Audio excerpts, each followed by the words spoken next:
আজকে পাঁচমিশালি সবজি বানাবো। এর জন্য এখানে সবজিগুলো কেটে ধুয়ে পরিষ্কার করে নিয়েছি। কুমড়ো আছে, গাজর আছে, আলু, বেগুন, পুঁইয়ের ডাঁটা, এখানে আছে বরবটি আর পটল। সবজিগুলো খুব ভালো মতো ধুয়ে জল ঝরিয়ে নিয়েছি বা লবণ হলুদ মাখিয়ে নেবো। তারপর কড়াইতে খুব ভালো মতো করে ভেজে নেবো। পটলগুলো ভালো করে ভাজতে হবে, বেগুনগুলো, তারপর বাকি সবজিগুলো ভাজবো। এর জন্য কড়াইতে তেল দিয়ে তেলটা গরম করে নিচ্ছি। ধোঁয়াটা গরম আছে, গরম তেলে প্রথমে বেগুনগুলো ভেজে নিচ্ছি। বেগুনগুলো উল্টে পাল্টে 2-3 মিনিট সময় ধরে লাল লাল করে ভেজে তুলে নিচ্ছি তেল থেকে। বেগুনগুলো খুব ভালো মতো লাল লাল করে ভেজে নিচ্ছি। ওই তেলে পটলগুলো ভেজে নিচ্ছি।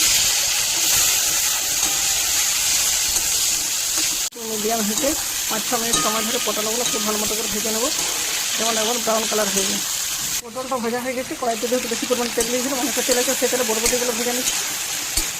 যখন বরবটিগুলো খুব ভালো মতো ভাজা হয়েছে, তেল থেকে তুলে নেবো। ওই তেলে ভেজে নেবো কেটে রাখা কুমড়ো।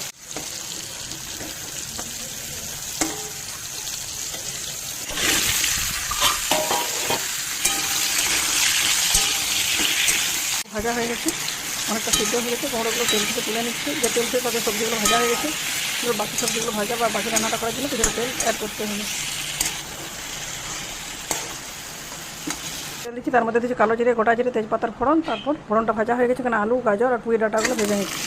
ভাজা হয়ে গেছে। কিছু মিষ্টি আলু ছিল বাড়িতে, সেই মিষ্টি আলুগুলো দিয়ে দিচ্ছি। মিষ্টি আলুগুলোর সাথে ভেজে নিচ্ছি। পাঁচমিশালি সবজিতে মিষ্টি আলু দিলে খেতে দুর্দান্ত লাগে। গাজর, পুঁই ডাঁটা সবগুলো খুব ভালো মতো ভাজা হয়ে গেছে। এরপর এখানে দিচ্ছি ধরুন গ্রেড করা আদা, জিরে গুঁড়ো, ধনে গুঁড়ো, লাল লঙ্কার গুঁড়ো, হলুদ গুঁড়ো, একটু সামান্য লবণ দিয়েছি। লবণ যেহেতু মাখা ছিল, পরিমাণটা কম হবে বুঝতে পেরেছি, ওই জন্য সামান্য একটু লবণ দিলাম। পরে টেস্ট করে আরও দেবো। তো মশলা দিয়ে সব সবজিগুলো খুব ভালো মতো কষিয়ে নিচ্ছি। মশলাগুলো যাতে পুড়ে না যায়, সেজন্য সামান্য একটু জল এখানে অ্যাড করছি। জলটা দেওয়ার পর একটু নাড়াচাড়া করে কিছুক্ষণ ঢেকে রাখছি।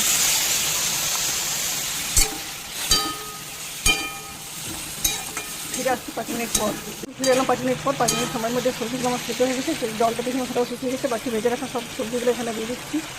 কিছু মশলা দেওয়া আছে, দেওয়ার প্রয়োজনে দিয়ে দিচ্ছি জিরা, কাঁচা লঙ্কা, স্বাদের ব্যালেন্সের জন্য দিয়ে দিচ্ছি চিলি। সবটা মিক্স করে কিছুক্ষণ ঢাকা দিয়ে দিচ্ছি 2-3 মিনিটের মতো। তারপর গরম মশলা দিয়ে নামিয়ে নিচ্ছি। সবজিগুলো এখানে দেওয়ার পর খুব ভালো মতো করে উপর নিচ করে মিক্স করে নিচ্ছি, যাতে সবটা খুব ভালো মিশে যায়। যেহেতু গাজর আরগুলো মশলা দেওয়ার সময় লবণ দিয়েছিলাম, তার লবণটা সব জায়গায় খুব ভালো মতো মিশে যায়। উপর থেকে চিনি দিচ্ছি, চিনিটাও যাতে সব জায়গায় সমান হয়ে মিশে যায়। এইভাবে মিক্স করে নেওয়ার পর একটু ঢেকে দিলে সবজিটা, যদি কোনো সবজি একটু বাকি থাকে সেটা সিদ্ধ হয়ে যাবে। সব উপকরণ সমানভাবে মিক্স হয়ে যাবে, যেহেতু আগে থেকে ভাজা ছিল।